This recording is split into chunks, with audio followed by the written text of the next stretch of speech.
Everyone who argues assumes the uniformity of nature in the inductive principle, and we haven't been given a rational foundation for that. In fact, the inductive principle is contrary to the atheist view of the universe. So atheists continue to reason, continue to draw on past experience, and to draw conclusions from past connections and that sort of thing, and yet they have no basis for believing that they have the right to do that.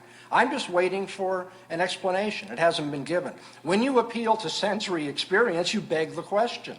Hume and Bertrand Russell both pointed out you can't appeal to experience to prove the uniformity of nature. Why? Because the appeal to experience already assumes the uniformity of nature. Now, as you consider the background worldviews of atheism or Christian theism, I want you to observe that the life of the atheist is riddled with inconsistency and thus is exposed as being utterly irrational.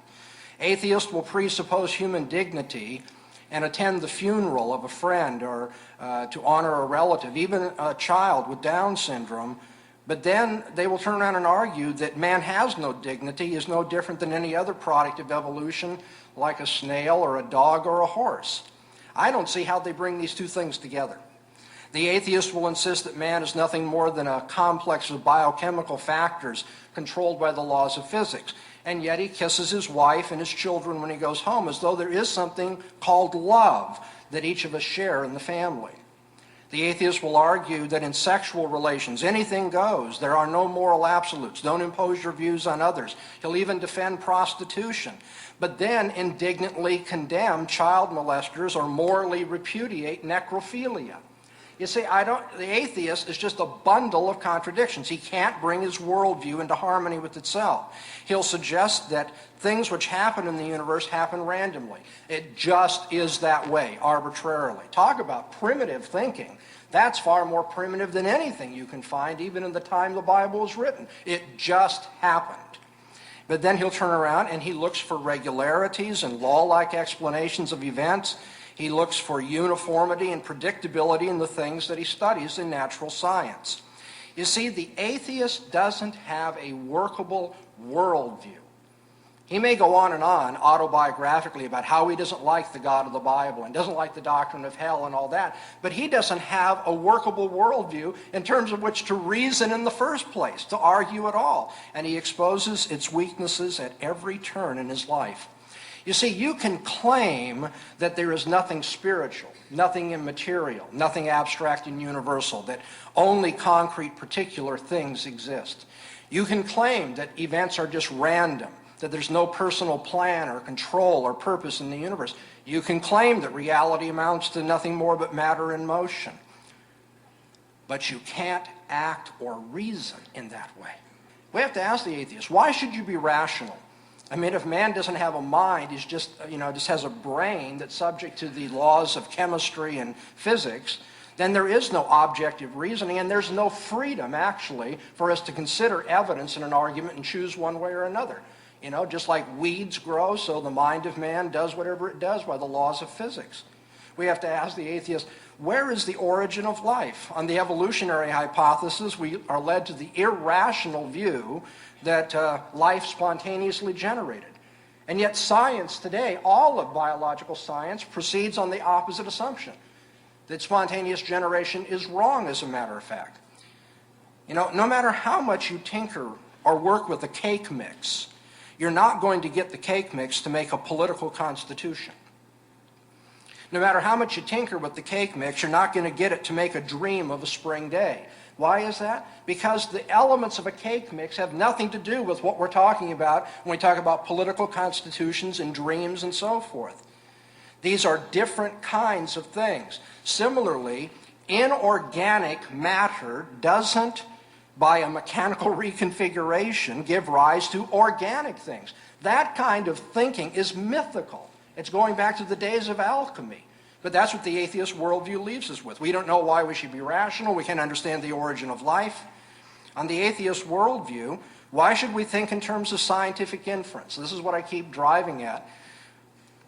If you're a materialist, there is no uniformity in nature. There is no answer to Hume's skepticism, in which case the atheist can't assert anything, even that he doesn't like God. Why should we be moral in terms of the atheist universe? On a naturalistic principle, there is no right or wrong. There's just might. There's just what happens. You can't find obligatory authority anywhere in the world if it's just matter in motion. You see, the atheist just cannot answer the tough questions of philosophy. He cannot make intelligible use of his rationality, of scientific inference, of moral obligation. Now, of course, some atheists will say, well, we don't need to answer that. Reality is simply this way. That is to say, he wants to be arbitrary. Well, if you're going to be arbitrary, don't bother to debate. Just say, I'm going to say whatever I want to say. Or sometimes atheists will say, no answer is possible to those deep philosophical questions. No one can know for sure. Of course, that's self-contradictory, isn't it? If no one can know for sure, then how do you know that no one can know for sure? Basically, what atheists end up saying is that, well, everybody knows nature is uniform. Everybody knows there's moral absolutes. Everybody knows these things. And you know what? On that point, I agree with the atheist. Everybody does know these things. But the problem is they don't comport with atheism.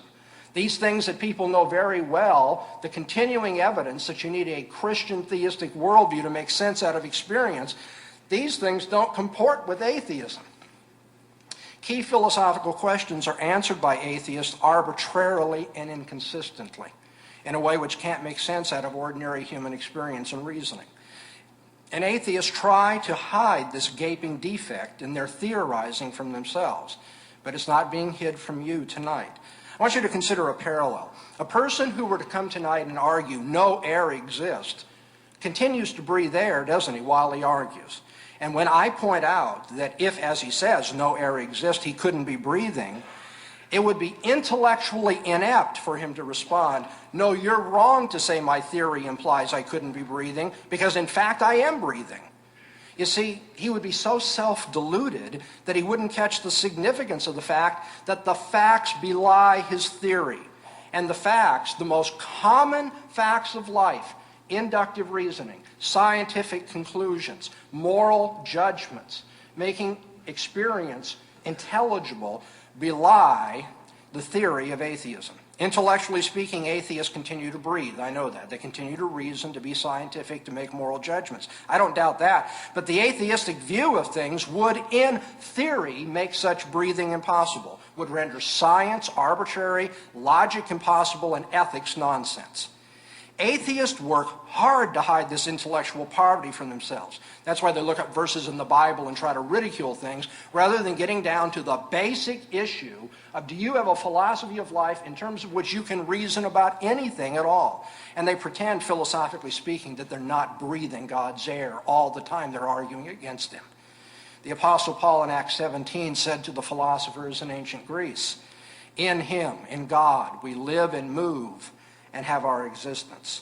You see, God is the very atmosphere of our lives. Thank you, Dr. He's the Rush. intellectual precondition of all of our rationality and all of our morality. The atheist is satisfied to ignore the need for intellectual justification and explanation, the need to gain consistency within his total beliefs, and the need to demonstrate systematic cogency in his overall perspective on the world, man, and values. And in this light, atheism, for all its proud boast of scholarly adequacy, is a kind of intellectual adolescence which refuses to think hard, face the facts, and be tough-minded. Atheists live, when all is said and done, and you push them, by blind and contradictory faith about how we know what we know and what the nature of reality is.